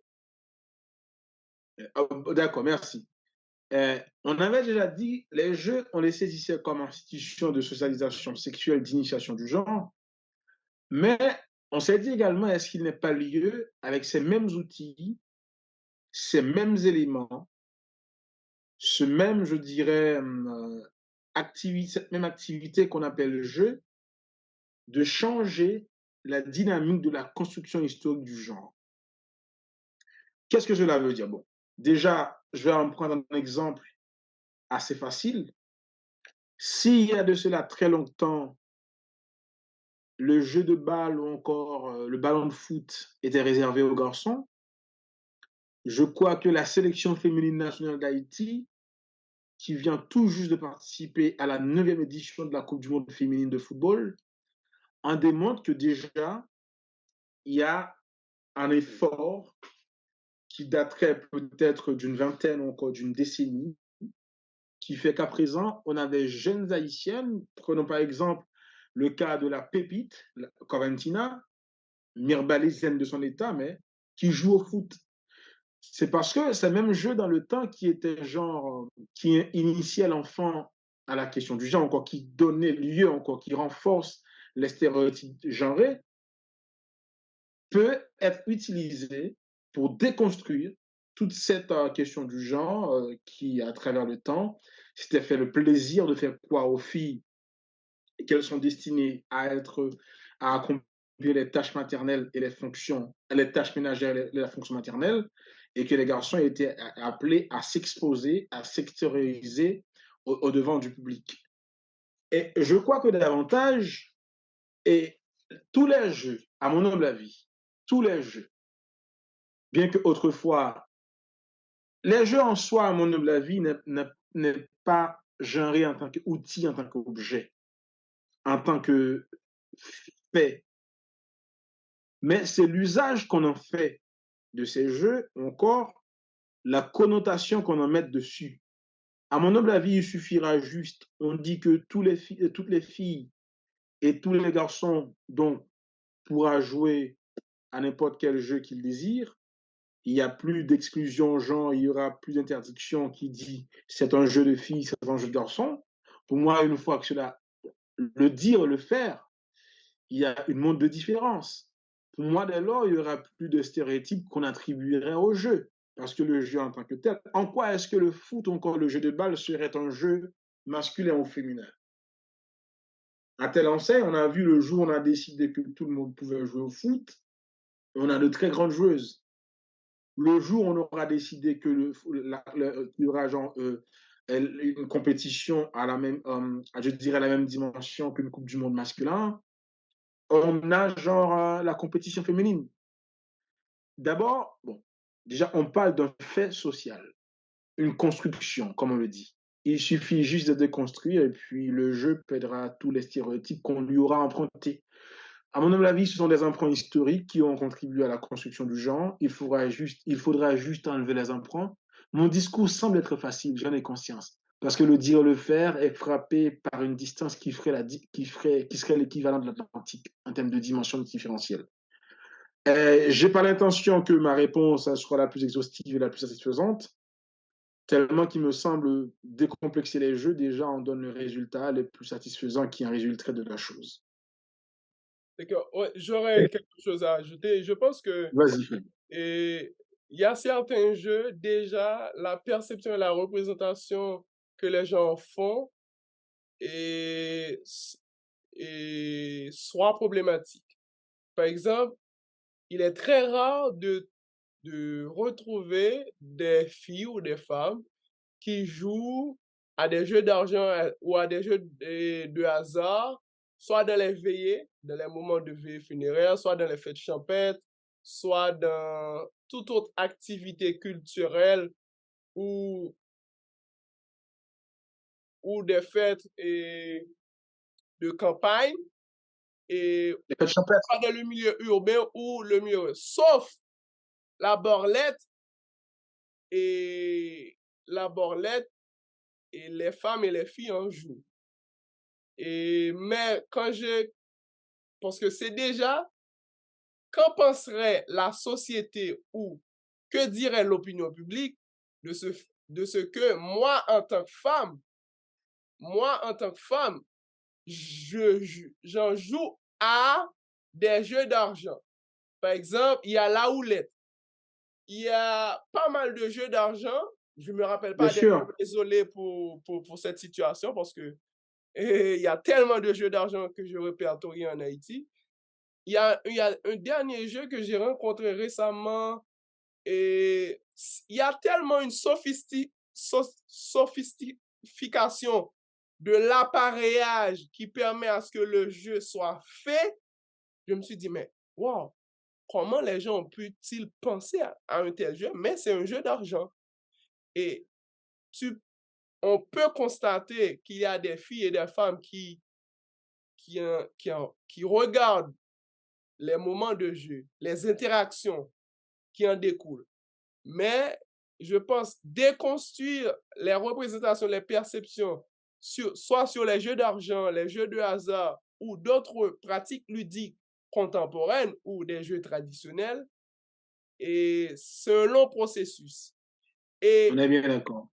et c'est déjà les institutions de socialisation comme l'église, l'école, entre l'école en haut, l'école en bas, La et famille, je dis l'école en haut, surtout. l'école en bas, les écoles congréganistes, et elles ne tolèrent pas que les enfants, les adolescents, filles ou garçons, jouent à des jeux traditionnels, à part le saut à la corde, dans sa spécificité la plus naturelle, et elles acceptent. Mais le fait que de nombreux jeux traditionnels portent à utiliser l'espace physique comme dans le processus ludique, dans le processus de faire jouer, elles ne le tolèrent pas. Pourquoi? Parce que les enfants vont salir leurs vêtements, les enfants vont tenter à être violents.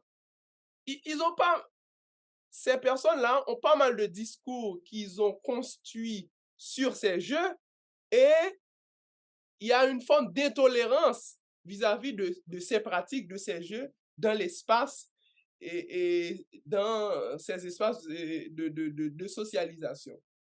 Également, certains jeux traditionnels pour nos parents, pour certains parents en Haïti, et peuvent amener à la déviance. Et cette déviance découle du fait que le jeu n'est pas quelque chose qu'on doit prendre à la légère. Pourquoi? Parce que ça fait perdre le temps, ça fait tuer le temps, ça amène à une, je dirais, comment je pourrais le dire, où l'enfant ne serait pas concentré, il y aurait un manque de concentration pour les études, pour l'apprentissage.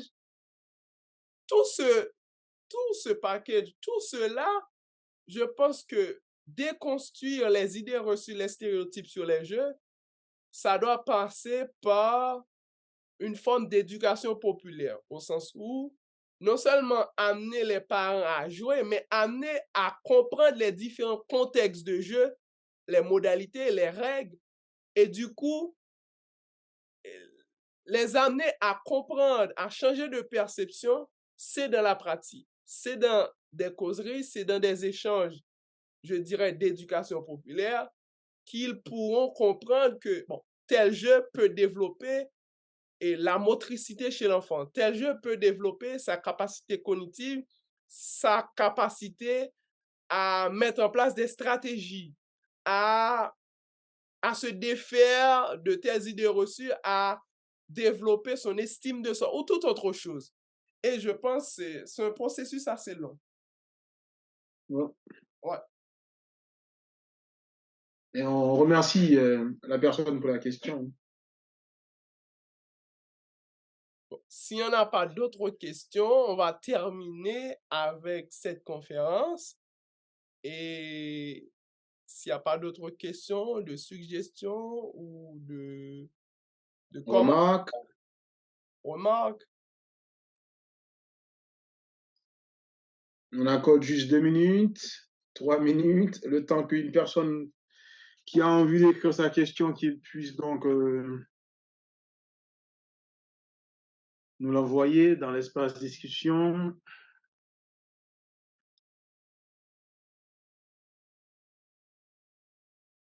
Il faut dire que l'image de la fin, c'est une image carrément qui témoigne de toute une nostalgie, quoi. ah ouais, je l'imagine. De toute une nostalgie, on imagine en été, quand il pleut en juillet, quoi. Ouais, L'haïtien mange oui, son épi de Maggi grillé, comme ça, avec de en plein. l'avocat. Et c'est ça. Et comme tu l'as dit, à l'été, et il y a les jeux qui se font selon les temporalités, selon la saisonnalité. Évidemment. Ouais. Et il faut penser comment dire, l'exploitation sauvage et libre du territoire. Cela amène à la, comment dire, à la destruction, à la mort de certaines pratiques ludiques. Oui, Parce oui. que ce qu'on appelle la géographie ludique, elle n'est pas une chose à minimiser, à ne pas considérer. Des jeux qui demandent un peu d'espace. Et maintenant, on voit la façon dont on exploite le territoire de la manière sauvage la plus libre possible. C'est mort. À l'avenir, il y aura des jeux qu'on ne pourra plus pratiquer, quoi. Ah, et Déjà, il y a certains qu'on n'arrive plus à pratiquer. Hein. oui, oui. Il y a une très belle question. Quel est l'impact des nouvelles technologies de l'information et de la communication sur les jeux traditionnels? Ah, c'est tout un débat. Enfin, c'est tout un débat. Et dans la dynamique définitionnelle de jeux traditionnels, certains auteurs ont tendance à faire les deux pans, le Oui, diptyque du oui. débat, genre jeu traditionnel d'un côté et jeu vidéo de l'autre côté. Non, pas même jeux vidéo, jeux numériques. Jeux Oui, traditionnels. merci. Jeu numérique, merci, merci. C'est ça le thème précis. Jeu numérique d'un côté. Mais il y a une troisième lecture, encore une troisième paire de lunettes qui semble veut faire la mixture en disant que les premières formes de jeux numérisés n'étaient pas forcément des jeux à proprement numériques, Oui, c'était genre des jeux traditionnels numérisés pour. oui. C'est-à-dire Ou cette troisième forme, oui, cette qui troisième ont forme de utilisé une discours qui arrive, interface numérique. justement, des jeux traditionnels mis comme si placés, comment dire, placés dans des canaux de nouvelles technologies et d'information de communication. Pour d'autres exploitations, par exemple, si on prend le jeu d'échecs, le jeu de cartes, ok, Oui, les plus connus, quoi, on peut les en retrouver de façon numérique. C'est-à-dire, cette troisième paire de lunettes essaie de développer un discours, un narratif qui veut faire la mixture tout comme en sociologie, on développe une troisième paire de lunettes qui permettrait de faire la juxtaposition des choses pour ne pas toujours être dans deux valeurs qu'on se croit diamétralement opposées. Or, elles ne le sont pas.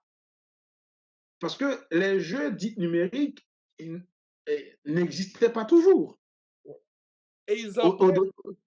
ouais, comme je disais, comme je viens de le dire, au départ, c'était genre un ensemble de jeux traditionnels qu'on a commencé à numériser. D'où certains auteurs parlent de jeux, comment dire, labellisés, télévisés, ou encore numérisés, en lieu et place de ce concept ronflant de game vidéo, de jeux numériques qui bat son plein. Ben, c'est tout un débat. Mais l'impact, la NTIC n'est pas sans impact si on veut être un peu plus honnête. Et on a tendance que certains parents qui d'autrefois ne voulaient pas que son garçon roule son cercle en pleine rue d'un quartier, ils ont plus tendance à lui acheter un Game Boy quand arriva le Game Boy. Son petit garçon va se démarquer des fils des personnes qui ont le moins de moyens possible parce que lui, il joue au Game Boy, l'autre, il joue à la voiture faite en Pogina. J'espère que la question a été posée par un Haïtien. Juste une seconde, Jean-Baptiste. Qui dit, non seulement ça va renforcer chez l'homme haïtien cette folie, cette tendance, si j'habite un quartier, je dois démarquer mes fils de par ce qu'ils font des fils de l'autre, en ce sens-là, oui, les NTIC auront un impact plus sur les traditionnels, comme je disais tout à l'heure, mais déjà dans ce qu'ils pratiquent. Le Game Boy avec Super Mario, Tetris, après il y aura le Sega, il y aura le PlayStation. C'est genre des jeux qui vont faire le plus vite que possible, qui expliquent la situation qui fait que maintenant que moi j'abatte, on se démêle, on se tue bec et ongle à intervenir sur les jeux traditionnels parce qu'on a l'impression que tout le monde se jette dans les jeux numériques, le Sega, le Game Boy, mais ils oublient qu'il y a des jeux qui facilitent le mariage social, parce que le Game Boy ne facilite pas autant le mariage social comme gain, je dirais, sociétal. Or, le jeu traditionnel nous amène à tout ça. Oui, autre chose qui soit tout à fait intéressant, et c'est que nous devons regarder les NTIC, les objets technologiques, comme des interfaces pouvant faciliter soit la pérennisation, mais également sur la durée, la présence des jeux traditionnels en interpellant les imaginaires, les traditions et la scénarisation, la narrativité des jeux traditionnels. On peut les utiliser pour pouvoir les transposer sur ces interfaces-là. Ne regardons pas les jeux, les interfaces l'interface, les objets technologiques comme des suppositoires qui pourraient amener à la déchéance, à la dégradation, à la dévalorisation des jeux traditionnels. Non. Il ne faut pas en faire, il faut pas en faire, comment dire, il ne faut pas en faire des antinomiques. Oui, ce n'est pas le cas. Il ne faut pas en faire des antinomiques.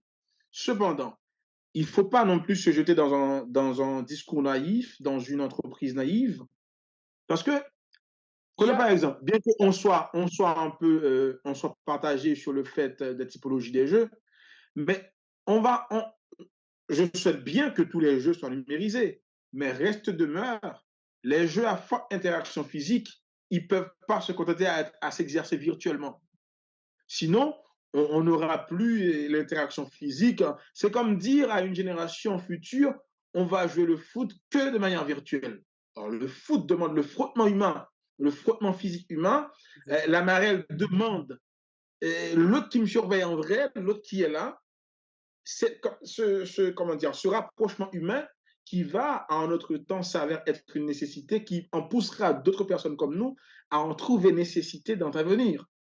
Je suis pour. Je ne veux pas qu'ils soient des antinomiques. Ils ne le sont pas à ma compréhension. Mais cependant, je ne veux pas non plus me jeter dans une entreprise naïve. Les jeux à forte interaction physique, il faut qu'ils continuent à se perpétuer à ce que nous en pratiquons de vrai et non virtuel. Pour de vrai et non virtuel. Merci. Il y avait une question dans le chat, mais il y avait quelqu'un qui avait levé la main et petit bête serein. Oh, il y avait quelque chose que je voulais mentionner. On vous écoute, petite bête serein, mais il y avait quelque chose que je voulais mentionner. Je pense que, par exemple, je ne sais pas si vous connaissez ce jeu, et Passé Wash, qu'on fait presque dans les veillées, dans les moments de veillée funèbre. Mais est-ce qu'on peut transposer le Passé Wash sur une interface technologique? Sur une interface technologique? Oui, t'imagines ça? Tu connais le Passé Wash? J'ai eu idée. Je vous enverrai une vidéo. Imagine Passé Wash en mode virtuel. Oui. Je vous enverrai une vidéo. Oui. Si petite bête, Ok, on vous écoute. vas-y, Tipitite, après on procédera À la à question. répondre à la question qu'il y a Ah, dans le chat. oui, Daphné, pas de problème. Tipitite, Betserin, à vous. Et pour ça et tout, je vais essayer de, comme je le fais pour le moment, et d'essayer de parler en français, vu que c'est peut-être diffusé et à d'autres personnes qui peut-être que ne sont pas des Haïtiens. Et quand même, je vais essayer de faire l'effort.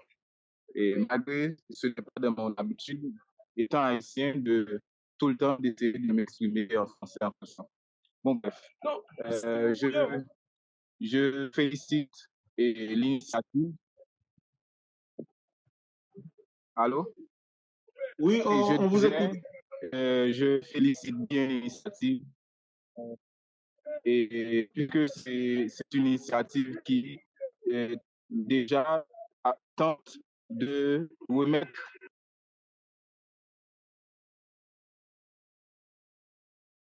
Allô?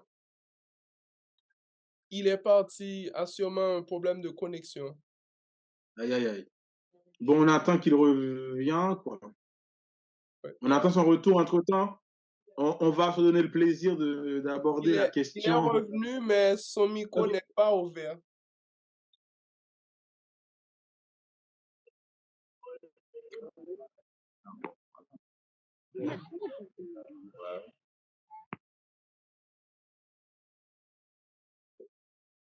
Je Visite pense que Betserin. vous pouvez prendre connaissance de la question dans le chat. Ok, Daphné, d'accord. Il nous a demandé, je le lis pour tout mon auditoire, le fait de situer le jeu Maman Papa tout au haut de la liste, est-ce que c'est un choix purement personnel ou est-ce lié à votre discours? Parce que si on en tient compte de votre fil conducteur tout au long de votre discours, on aura tendance à croire que vous êtes un féministe ou un partisan du mouvement féminisme. Donc, tenu compte de cela, d'après vous, qu'est-ce que ce jeu porte à une petite fille moderne dans sa construction sociale? avant que vous répondiez à la question, et si petite bête serait revenu. Ouais, justement, on lui passera le mic après. Là, Et étant donné la souffrait que, conjoncture difficile, oui, justement, souffrait que je fournisse un élément de réponse à Daphné. Entre-temps, vous restez là et après, on vous passe le micro.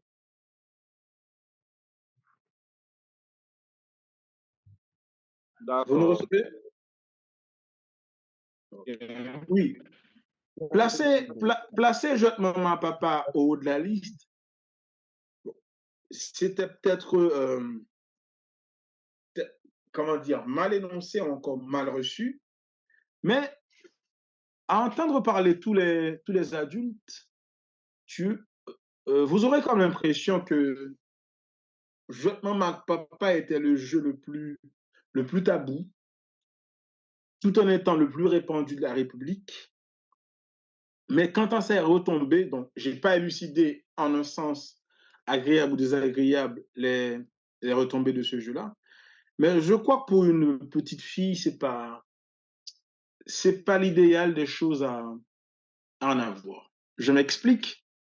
Parce que je vois même à papa, je pense que c'est le premier lieu où la jeune haïtienne, petite fille étant, s'initie à la vie de famille, à la responsabilité qui lui appelle encore, qu'elle a pour fonction tâche ménagère, qu'elle a pour fonction tâche ménagère, qu'elle a pour fonction les besoins, la fonction maternelle. Ça renforce mes dires d'avant, que je ne vais pas changer, parce que c'est une observation et c'est ce que je crois Dieu comme faire comprendre. Et ma papa, à mon humble avis, rentre dans la catégorie des jeux qui perpétuent, comment dire, la société machiste, ou encore c'est un jeu qui initie l'enfant à l'initiation et construction du genre, et dans le mauvais sens, comment dire, par bénéfice de la petite fille. Sinon, moi, est-ce que j'ai joué à Je maman à papa quand j'étais enfant? Ben oui, nous tous ici présents, je suppose. Je pas, bon, j'imagine, nous tous ici présents. Vous me recevez? Ah ben, c'est bon. Oui. Donc, tenu compte Et déjà d'après on vous, vous qu'est-ce entend. que je porte à une petite fille moderne de sa construction sociale? Ben, sinon que l'initie à la question du genre, telle que j'ai énoncé tout à l'heure. Elle a fait comprendre qu'elle est là pour s'occuper des tâches ménagères et avoir une fonction maternelle, et avoir un mari qui, lui, sort, va travailler, va explorer la vie en tant que tel et revient, comme quoi tu es donc à sa merci, qu'il apporte le manger de la maison, qu'il apporte l'argent de fonctionnement de la maison. C'est-à-dire, c'est déjà une forme d'initiation à la fille que tu es à la merci d'un homme, que l'homme est censé être celui qui doit tout apporter. Et ce n'est pas sans raison que, bien que dans la réalité d'adulte, cela s'avère être, comment dire, à un pourcentage réduit, ce que les Haïtiens vont appeler de manière grossière les atagazes. Je crois que cette forme d'initiation au jeu construit les atagazes, ce qui est très mauvais pour une petite fille qui aura joué à ce jeu. S'il n'arrive pas à avoir plus d'armes dans l'avenir encore durant son adolescence pour se défaire de ces valeurs qu'elle aura acquises euh, durant ce jeu de l'enfance. Je suppose que ma réponse, elle n'est pas exhaustive, mais elle en touche bon nombre de points, en toute honnêteté. Ton micro est fermé, Jabat. Et Je pense que on vous tient laisse pour le choix premier de ce jeu de votre approche. justement, en fait, il est le premier. Pour la seule bonne raison, je te dis, il semble être le jeu qu'on en parle moins, mais qui soit le plus répandu du terroir. Le jeu de maman, papa. Tout haïtien vous dit jeu de C'est maman un peu devant ou est tabou dans le dans sorti. les échanges. Bah ouais, il n'est pas si facile de parler du jeu de billes, cercle, tu vois, et toupie, tu vois, tous ces jeux-là, mais le jeu de maman, papa, le jeu de maman, et le danger qu'il y a dans le jeu de maman, papa, je crois il y a une forme d'inceste qui peut se développer dans le jeu de maman papa. Imagine que tu sois dans une famille assez nombreuse, cousins, cousines, soeurs et frères, et puis c'est entre eux qui débrouillent le jeu et puis après jeu de maman papa. T'imagines tout le dérive qui peut en découler, qui peut en avoir lieu dans cette dynamique-là. C'est pas un jeu dont on doit être fier de lui, mais regrette, par probité intellectuelle et objectivité qu'on se veut en avoir, jusqu'à, bon, j'espère que je me trompe, mais c'est de bonne foi. C'est pas par méchanceté, mais pour moi, c'est le jeu numéro un haïtien, c'est Jeu de maman papa. C'est le jeu qui soit le plus répandu. Au regard, et ceci, c'est au regard des, comment dire, comme je t'avais dit, comme je l'avais dit au départ, avec Thierry Compte, on a sillonné un peu une partie de la République dans la quête de voir les différences de noms qu'il y a dans les provinces et les types de jeux que font les provinces que ne font pas les villes de la région métropolitaine de Port-au-Prince. C'est-à-dire, au regard de toutes ces données-là, le jeu de maman papa sans ambiguïté, il revient toujours sur la table, il revient toujours de la même manière, avec les mêmes valeurs. Donc, c'est le jeu le plus répandu avec la même nomenclature de la République. Et c'est une forme d'initiation, comme je le disais, à cette fonction maternelle dans une famille, à cette fonction de tâche ménagère qu'on inculque à la fille, malheureusement, que je critique, que je dénonce. OK, on va terminer. Après, juste une seconde, il n'y a pas ces roches, on appelle Balanciaya dans mon quartier. J'y jouais presque tous les soirs dans mon enfance. Malheureusement, ce jeu n'existe presque plus.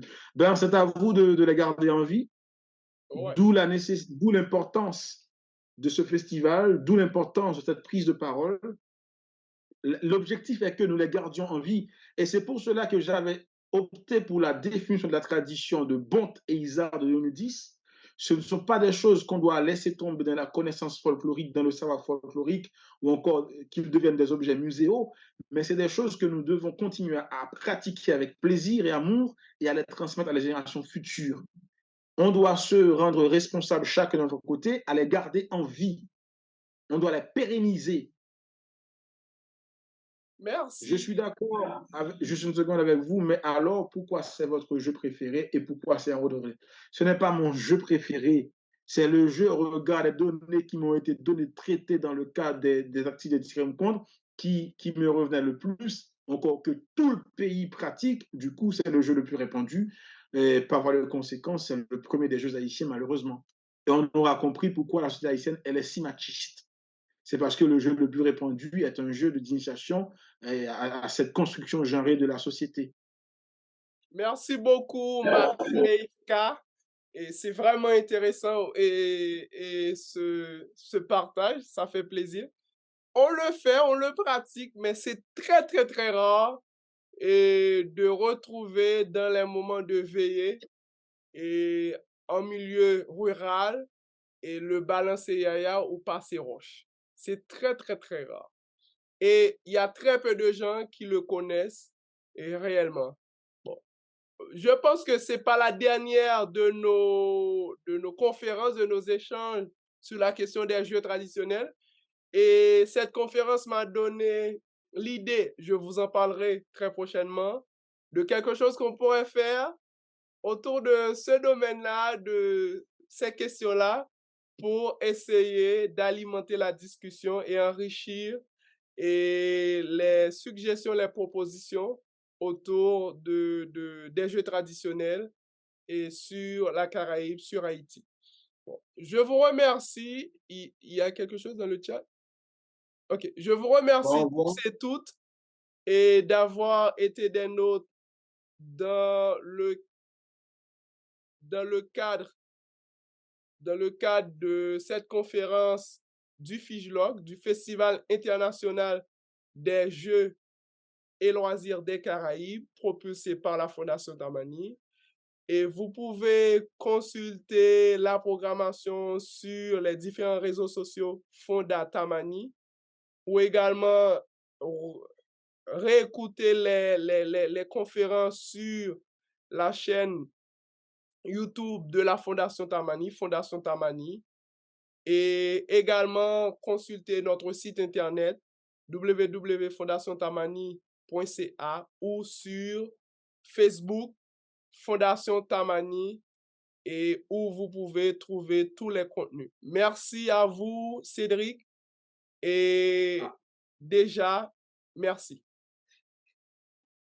C'est à moi de te remercier, frère, de cette possibilité et je me sens quelque part honoré de pouvoir servir à une cause que je pense être juste et noble. Et je remercie toutes celles et ceux qui ont pris part à cette prise de parole. Et je vous assure que nous ne sommes pas, comment dire, non satisfaits de la quantité.